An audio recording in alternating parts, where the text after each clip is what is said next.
વડોદરાના દ્રશ્યો પણ એવા જ સામે આવી રહ્યા છે, જ્યાં વરસાદી માહોલ છવાયેલો છે। વિશ્વામિત્રી નદીની સપાટીમાં વધારો થયો।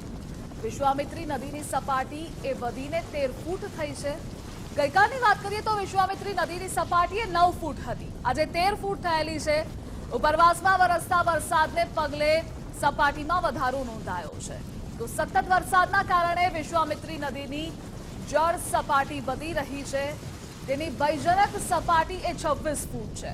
વડસર, સયાજીગંજ, પરશુરામ ભઠ્ઠા અને સમામાં 22 ફૂટે પાણી આવે છે।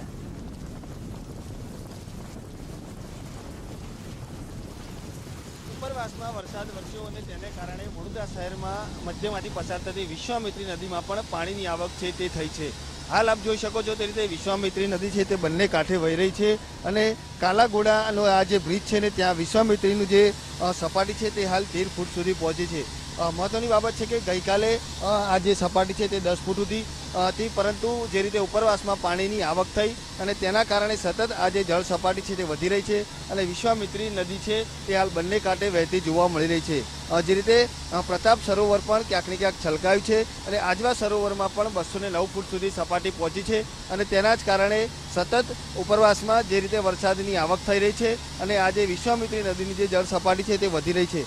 હાલ તો વાત કરીએ તો વડોદરાવાસીઓ માટે કોઈ પણ ચિંતાના સમાચાર નથી, પરંતુ જે રીતે ઉપરવાસમાં વરસાદ વરસ્યો ને આ જ પ્રકારની સ્થિતિ રહી તો આ જે જળ સપાટી છે તે વધી શકે છે। વિશ્વામિત્રીની જે જળ સપાટીનું જે ભયજનક લેવલ છે તે 26 ફૂટે છે, પરંતુ 20 થી 22 ફૂટ સુધી જે સપાટી પહોંચે ત્યારે ચોક્કસથી શહેરના ઘણા એવા બધા નીચાણવાળા વિસ્તાર છે કે જ્યાં પાણી પ્રવેશી ચૂકે છે।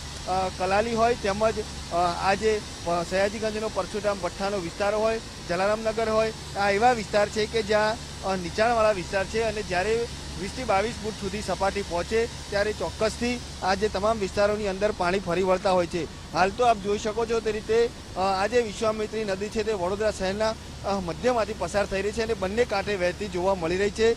જોકે ચોક્કસથી વડોદરાવાસીઓ માટે હાલ તો ચિંતાના સમાચાર નથી, પરંતુ જો ઉપરવાસમાં જો વરસાદ વરસ્યો ને જો આ જ પ્રકારની સ્થિતિ રહી તો ક્યાંક ને ક્યાંક વડોદરાવાસીઓ માટે ચિંતા વધી શકે છે એમ છે।